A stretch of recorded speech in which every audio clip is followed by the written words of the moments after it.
Welcome to the Egg Whisperer Show. Today, we're going to talk about detoxing your home for fertility, simple steps to a healthier space with my dear friend, Karen Bloom.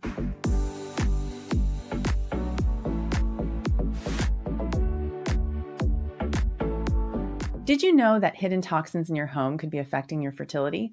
Karen Bloom, founder of Natural Haven, shares how simple, non-toxic swaps can create a healthier space for conception and overall well-being. Karen Bloom is the founder of Natural Haven, a business dedicated to helping families create non-toxic living spaces and reduce daily toxic exposure. Karen combines her personal experience with her expertise as a consumer products attorney to guide others in making safer choices. Through personalized consultations, she helps clients navigate greenwashing, select healthier household products, and create environments that support overall well being. Karen, you're not only an expert in non toxic living, but have also faced a complex health journey. Can you share a bit about your health journey and how that experience shaped your passion for creating healthier homes? Sure. And first, I want to thank you so much for having me on. I'm a huge fan of all the work that you do, and you provide such important information for families that need your help. So I'm really happy to be here and also help them as well.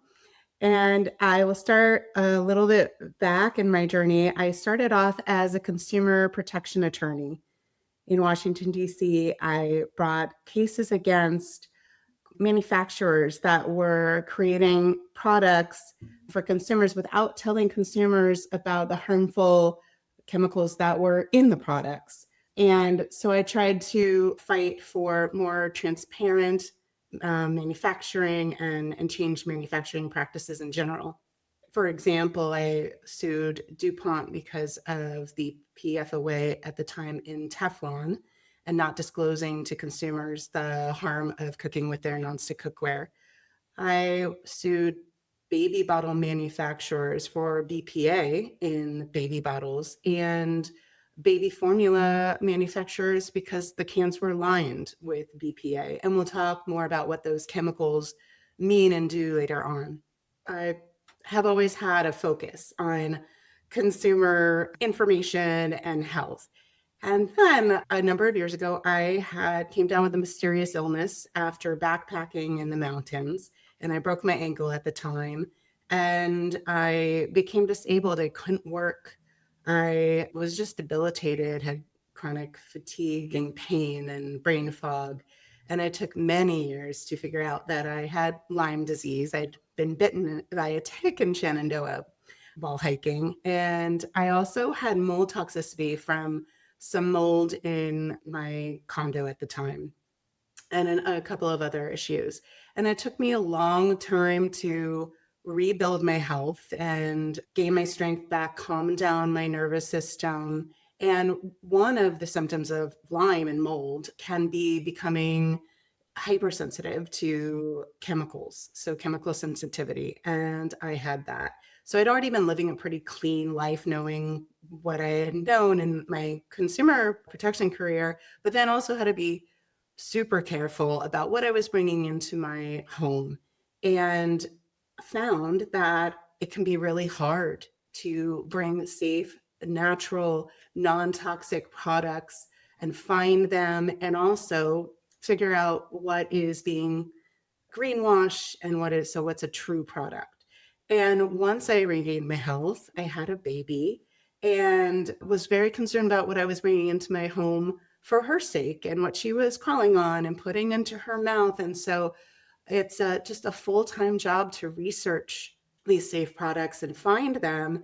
And I wanted to help people who might be struggling to do the same thing. And so I created Natural Haven. Well, I appreciate you doing that because there's no better time than now with all the toxins that are in our environment.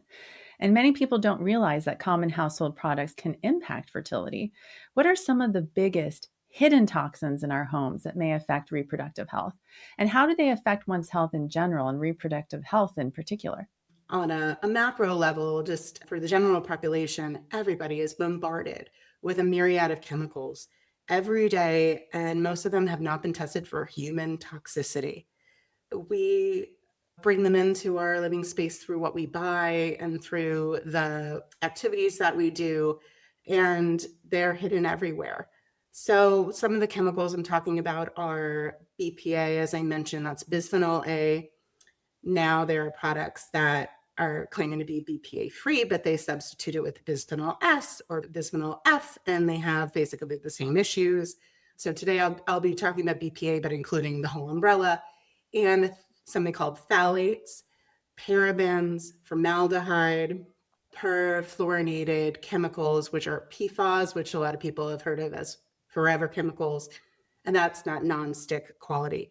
And these chemicals have been linked to serious health issues, respiratory issues, cancer, and hormone imbalances, which can then cause reproductive issues.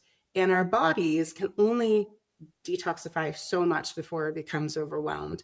The human species has historically not had to deal with detoxifying all these chemicals. In the past 100 years, we've created about, I think, 80,000 to 90,000 new chemicals that our body's coming into contact with, and our lymphatic system and our liver are working hard to get rid of the toxins. But I think of it as everybody's capacity to detox is like a glass, and some people's glasses are smaller. If you're elderly, chronically ill, babies, or genetically, you might have a better system to detoxify and they have a larger glass. And I think of everything we're coming into contact with, our everyday toxins, fill up your glass. And if you can't keep up or coming into an excessive amount, or you're overloaded, your glass overflows. And that leads to inflammation, oxidative stress, hormone imbalances. And so the toxins can trigger physiological effects. So specifically for reproductive issues, the everyday toxins all include a class of something called endocrine disruptors, and they affect your adrenal glands and can impact your cortisol levels. And so those are, for instance, like the BPA and phthalates that I mentioned, and they can create egg abnormalities, impact your cycle, affect male fertility, count, quality, motility, and it can lead to miscarriages, and then also developmental issues for the fetus. A lot of what I'm talking about is excessive exposure. The studies are showing we have a lot more research to do about the effects on humans. But so far, what is being shown is there is an effect. And the good news is that we can make small and big changes that will have a significant impact and reduce the reproductive issues that might be stemming from these. Yeah. And I think that the everyday toxins are responsible for the rise in PCOS and endometriosis. And taking care of these things even before pregnancy is so important because you don't want to expose your baby to all of these toxins for all the reasons that you just shared with us. So, how can people determine if they have these items in their home? So they are all around us in the home. So we spend about conservatively 70% of our time at home. And the EPA estimates that there are 3 to 5 times more of the most common indoor pollutants inside than outside. So really it is what we're bringing into our home and the things that we're doing in our home. I'm going to talk about the cookware first, nonstick cookware first, because that's the one that I'm pretty passionate about. But a couple of the categories I'm going to talk about can have a real effect. If you're cooking with nonstick cookware, that's the PFAS, the forever chemicals, and the fumes off gas into your home when you're cooking. And also it can scratch pretty easily, and those particles end up in your food. So how we get the everyday toxins is through inhalation, ingestion, and even skin absorption. So the forever chemicals are also in stain resistant fabrics or water resistant fabrics that you might have on your sofa, and you're sitting on there and you're absorbing it through your skin. Even toilet paper has some low level PFAS in them. They're everywhere. Your umbrella, things like that. All these wonderful, convenient qualities do come at a price. Before I get too much further, I do want to say we're not looking for perfection here. there's only so much you can do. But, swapping out your cookware is a good place to start. And a little bit, we'll talk about some alternatives. And the next thing is plastic. That's a big one. It has the phthalates in it, the BPA, and it's in your blender, it's in your shower curtain, potentially your vinyl flooring, fake leather. And if you just have less plastic in your life, that's going to go a long way. The other big one is off-gassing furniture.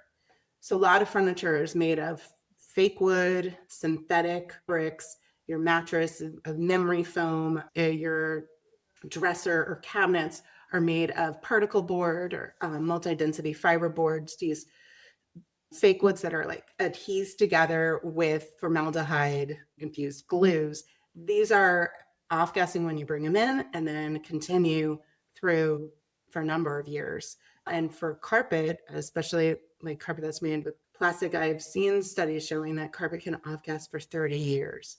Unfortunately, these are in a lot of our everyday common household items.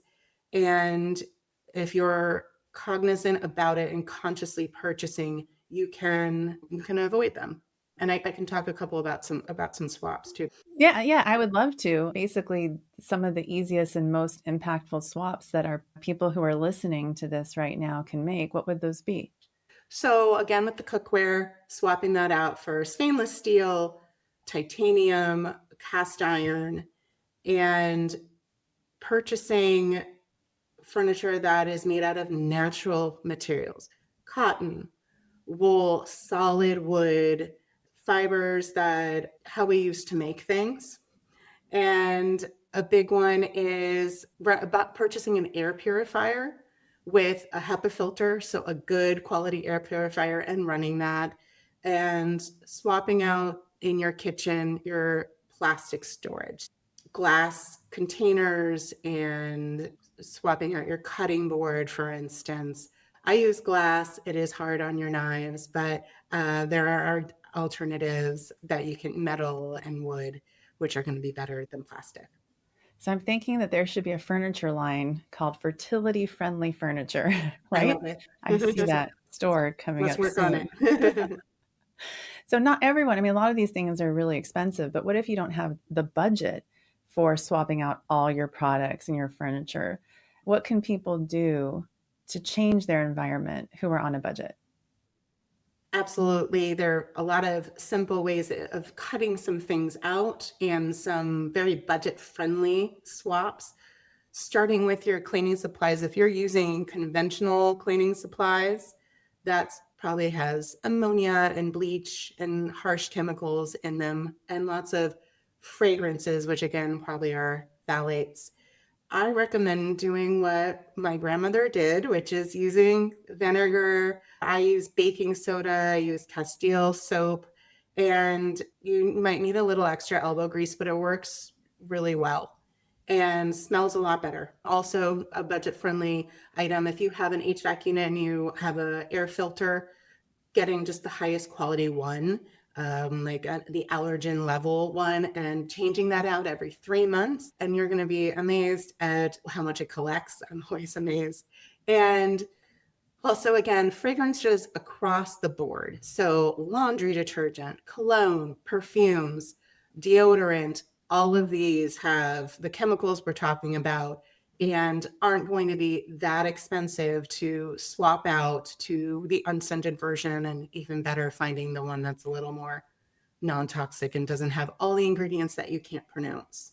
Yes. And what is greenwashing? What does that actually mean? This is one of the first times that I've come across that term, and maybe other people haven't heard it either. Greenwashing is a marketing ploy by companies that want to attract consumers that are looking for natural, non-toxic, eco-friendly, sustainable, all those words, products, and claiming that their products are indeed that when they aren't. So companies are not only using toxins that we don't know the health effects about, but they're also using materials that they do know are harmful, and then they're misleading consumers. about that. And that is what greenwashing is. You're seeking the product, you're trying to do the right thing, and you're still duped. And that is incredibly frustrating. How can people cut through the greenwashing and make sure that they're using safer products? Several ways I recommend. Companies throw out those words, but if you dig a little deeper and you go to their frequently asked question page, or I email the companies often, or just looking at what do they have to back up those claims, those representations. If a company is manufacturing it in accordance to those standards, they're going to be transparent and telling you, this is what we're doing. Here's what we don't have in our products. Here's how we're doing it. Here's what our values are. Here's why it's important. Here's how we're doing it on the supply chain. And another strategy is to look for certain certifications. This isn't going to tell you across the board if what's in the products, but it's going to give you an indication that the company's taking this seriously. They've gone that extra step to get a third-party certification. And some of these certifications are, for instance, Oekotex, which is OEKO-TEX. They test out for a couple thousand of different chemicals and make sure that the product doesn't have that. Green Guard is another good one. GOTS is a global organic textile standard. So there are a couple of certifications you can look for that are going to be shortcuts to finding a product that you can bring in your home. And also, it can be overwhelming and frustrating. So, hiring someone like me to guide you through it is another way to give yourself peace of mind and get rid of the frustration out of the process. Karen, what other lifestyle changes can people make? You've already my mind is blown right now. I'm just thinking about what am I going to do as soon as I get home.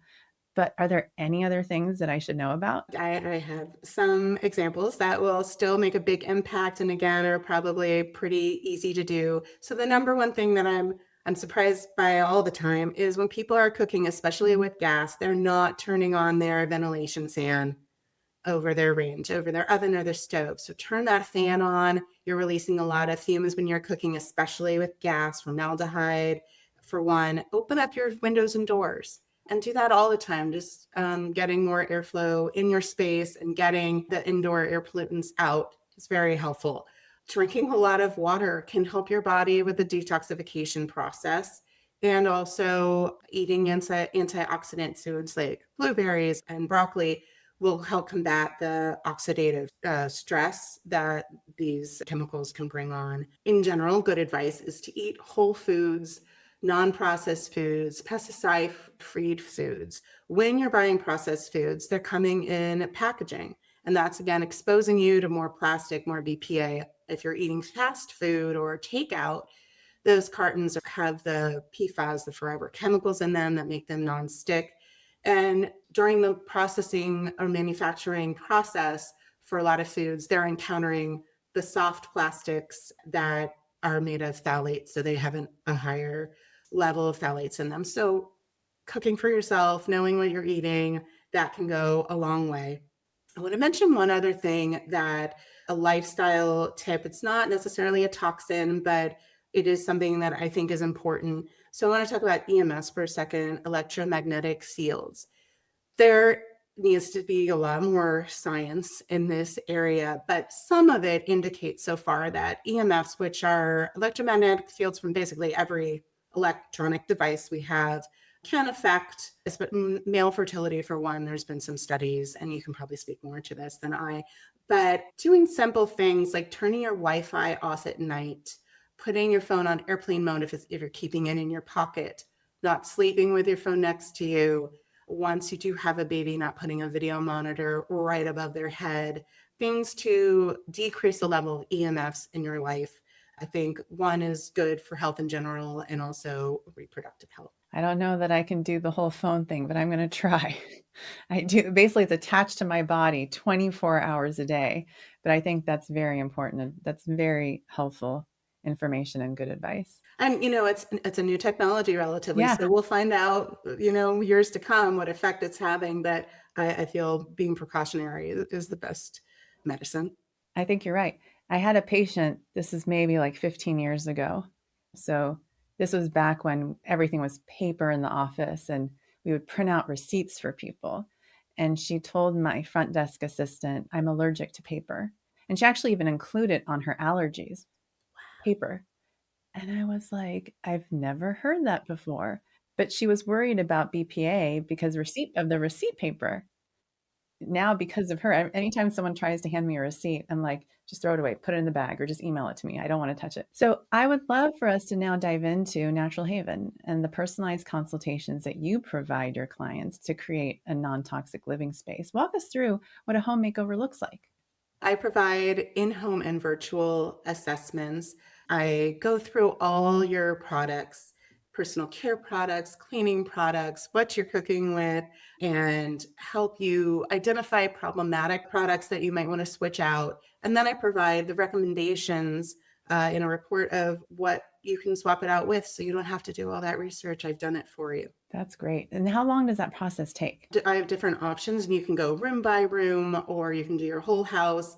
For when people do get pregnant, I offer a nursery package and just a baby registry list. You're making sure everything is safe for your baby. And then once you've done all this work, you're going to feel really great about bringing home your baby into a safe environment where they can crawl and put things in your mouth without you going, no, stop that. And I did that a number of times with my daughter. I'm like, oh, wait. And then I'm like, oh, it's perfectly fine that she sticks that in her mouth. I know it's safe.